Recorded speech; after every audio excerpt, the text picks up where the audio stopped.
بسم اللہ الرحمن الرحیم قل هو اللہ احد اللہ الصمد لم یلد ولم یولد ولم یکن لہ کفوا احد۔ گزشتہ ویڈیو ہم نے یہ بتایا تھا کہ ہم انشاءاللہ ایک مختصر درس قرآن و حدیث کا سلسلہ شروع کر رہے ہیں۔ اس میں ہم نے دین اسلام کے 5 شعبوں کا تعارف کرایا تھا۔ ان میں دین اسلام میں جو پہلی چیز ہے وہ توحید ہے، اللہ تعالیٰ کی ذات و صفات کو پہچاننا، ان پر ایمان اور یقین لے کر آنا، اللہ کو پہچاننا نہایت ضروری ہے۔ ہر ایک مسلمان دنیا کی ہر چیز کو پہچانتا ہے، اچھا کھانا کیسا ہوتا ہے، اچھی چائے کیسے بنتی ہے، کپڑا اچھا کیسا ہوتا ہے، اچھا بستر کیسا ہوتا ہے، دنیا کی چیزیں اچھی کیسی ہوتی ہیں، لیکن اللہ کو نہیں پہچانتا، اپنے خالق و مالک کو نہیں پہچانتا۔ قرآن کریم میں اللہ تبارک و تعالیٰ نے اپنا تعارف کرایا ہے۔ ایک مسلمان اور سچا مسلمان بننے کے لیے اپنے خالق و مالک کو پہچاننا چاہیے۔ اللہ تعالیٰ کو پہچاننے کے 2 طریقے ہیں۔ ایک طریقہ تو یہ کہ قرآن کریم میں جو آیات اللہ کی تعارف کی آئی ہے، انسان ان کو پڑھے اور سمجھے۔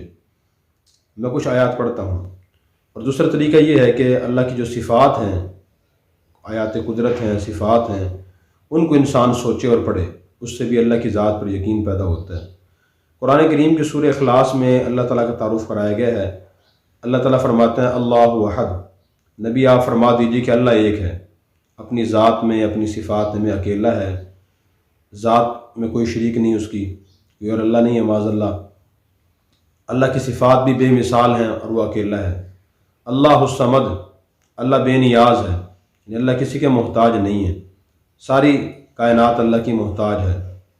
لم یلد ولم یولد، نہ اللہ کی اولاد ہے، نہ اللہ خود کسی کی اولاد ہے۔ ولم یکن لہ کفوا احد، اور کوئی اللہ تعالیٰ کے ہمسر اور برابر کا نہیں ہے پوری کائنات میں۔ دنیا میں انسان برابر کے ہوتے ہیں، طاقت کے لحاظ سے، اختیارات کے لحاظ سے، دولت کے لحاظ سے، لیکن کسی بھی لحاظ سے کوئی بھی چیز اللہ کے برابر کی نہیں ہے۔ اسی طرح ابراہیم علیہ السلام نے اللہ کا تعارف کرایا۔ ابراہیم علیہ السلام کی یہ بات سورہ شعراء پارہ نمبر 19 میں اللہ نے نقل فرمائی ہے۔ ابراہیم علیہ السلام فرماتے ہیں الذی خلقنی فہو یہدین، میرا رب وہ ہے جس نے مجھے پیدا فرمایا اور وہ مجھے راستہ دکھاتا ہے۔ والذی هو یطعمنی ویسقین، میرا رب وہ ہے جو مجھے کھلاتا ہے اور پلاتا ہے، یعنی کھانے کی ساری چیزیں اللہ پیدا فرماتے ہیں، پینے کی ساری چیزیں اللہ پیدا فرماتے ہیں، کھانے پینے کی توفیق اللہ انسان کو دیتے ہیں۔ وَإِذَا مَرِضْتُ فَهُوَ يَشْفِينِ، اور جب میں بیمار ہوتا ہوں اللہ مجھے شفا دیتے ہیں، یہ بھی اللہ کی صفات ہیں۔ وَالَّذِي يُحْيِي وَيُمِيتُ، اللہ ہی زندگی عطا فرماتے ہیں، اللہ ہی موت دیں گے۔ الَّذِي خَلَقَنِي فَهُوَ يَهْدِينِ وَالَّذِي يُطْعِمُنِي وَيَسْقِينِ وَإِذَا مَرِضْتُ فَهُوَ يَشْفِينِ وَالَّذِي يُمِيتُنِي، جو مجھے زندگی موت دیتے ہیں اور اللہ ہی زندہ کریں گے۔ اسی طرح سورہ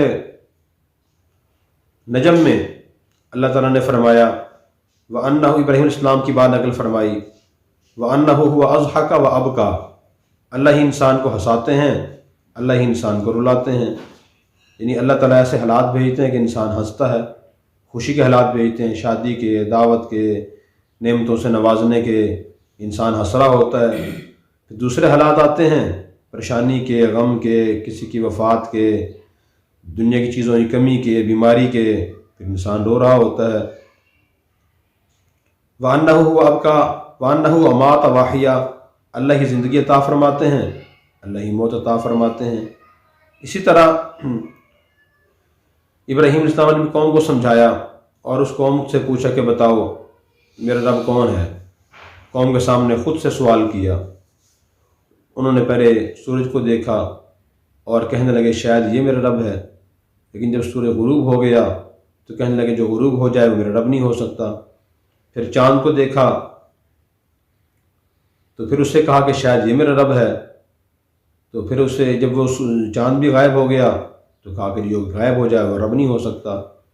پھر ستارے کو دیکھا اور کہا کہ شاید یہ میرا رب ہے، لوگوں کو سمجھانے کے لیے بات کہی۔ پھر اس کے بعد انہوں نے فرمایا کہ نہیں، ستارہ بھی غائب ہو جاتا ہے، جو رب ہوتا ہے وہ غائب نہیں ہوتا۔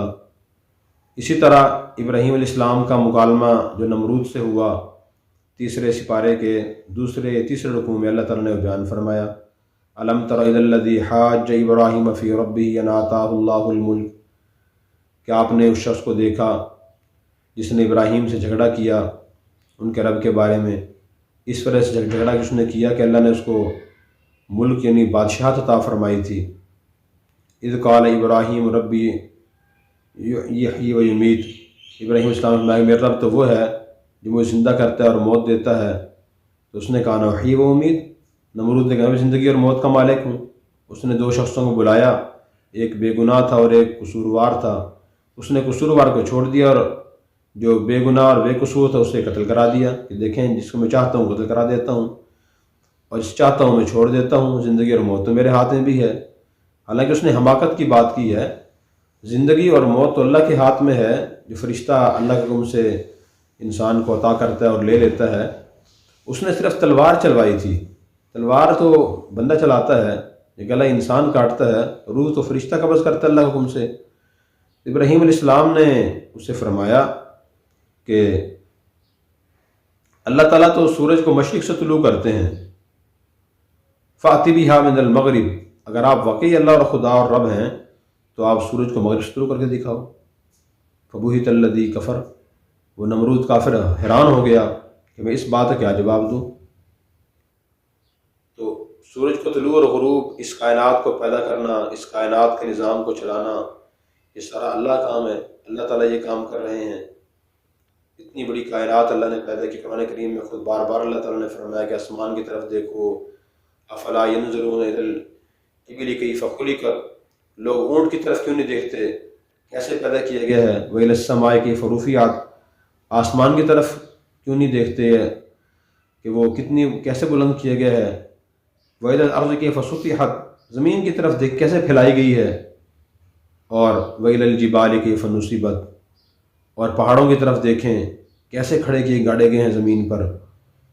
فذکر انما انت مذکر، میں کہ آپ نصیحت کیجیے، آپ کا کام تو صرف نصیحت کرنا ہے۔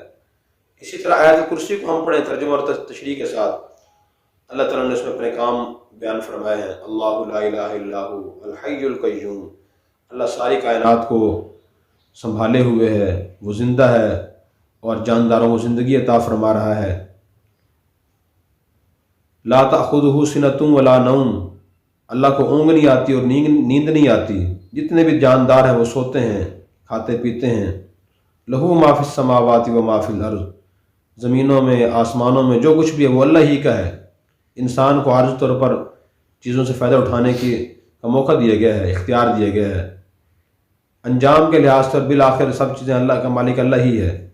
قرآن کریم میں خود اللہ فرماتے ہیں وَلِلَّهِ مِيرَاثُ السَّمَاوَاتِ وَالْأَرْضِ، آسمان و زمین سارے اللہ کی میراث ہیں۔ پھر اس کے بعد آیت کرسی میں فرمایا مَنْ ذَا الَّذِي يَشْفَعُ عِنْدَهُ إِلَّا بِإِذْنِهِ، قیامت کے دن کوئی شخص بھی اللہ کی اجازت کے بغیر اللہ کے سامنے کسی کی سفارش نہیں کر سکے گا۔ یعلم ما بین ایدیہم وما خلفہم، اور اس دنیا میں لوگوں کے سامنے جتنی بھی چیزیں سامنے ہیں، پیچھے ہیں، دائیں ہیں، بائیں ہیں، اللہ کا علم اتنا وسیع ہے، اللہ کو ہر چیز کا علم ہے، ہر چیز کا علم ہے، آگے چیزیں کون کون سی ہیں، کتنے فاصلے پر کون سی چیز ہے۔ اور پھر فرمایا وَلَا يُحِيطُونَ بِشَيْءٍ مِّنْ عِلْمِهِ إِلَّا بِمَا شَاءَ، کہ اللہ کے علم میں سے کچھ چیزیں لوگوں کے علم میں آتی ہیں، اللہ تعالیٰ نے تو ہر چیز کو اپنے علم کے ذریعے گھیرا ہوا ہے۔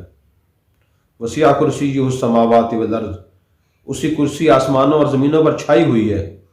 ولا یؤودہ حفظہما وہو العلی العظیم، آسمانوں اور زمینوں کی اور ساری کائنات کی دیکھ بھال اور ان کی حفاظت اللہ کو تھکاتی نہیں ہے، اللہ تھکتے نہیں، اکتاتے نہیں ہیں۔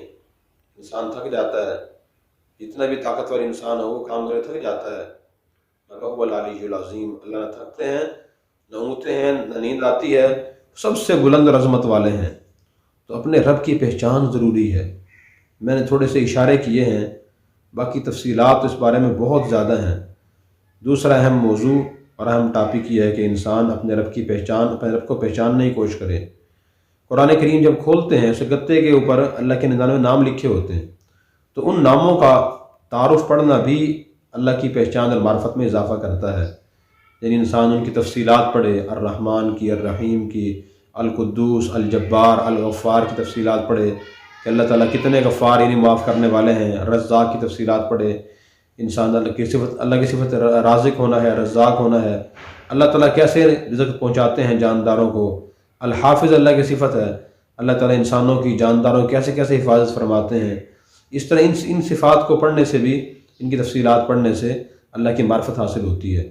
اللہ تبارک و تعالیٰ ہمیں اپنی معرفت نصیب فرمائے۔ جب انسان اللہ کو پہچانتا ہے تو پھر اس کے دل میں اس کا ڈر و خوف پیدا ہوتا ہے، اس سے امید قائم ہوتی ہے، اس کی انسان عبادت کرتا ہے، اس کے احکام کی عظمت دل میں پیدا ہوتی ہے۔ جب تک آدمی کسی انسان کو نہ پہچانے، اس کے مرتبہ مقام کو نہ پہچانتا ہو، جانتا ہو، اس کی عظمت دل میں پیدا نہیں ہوتی۔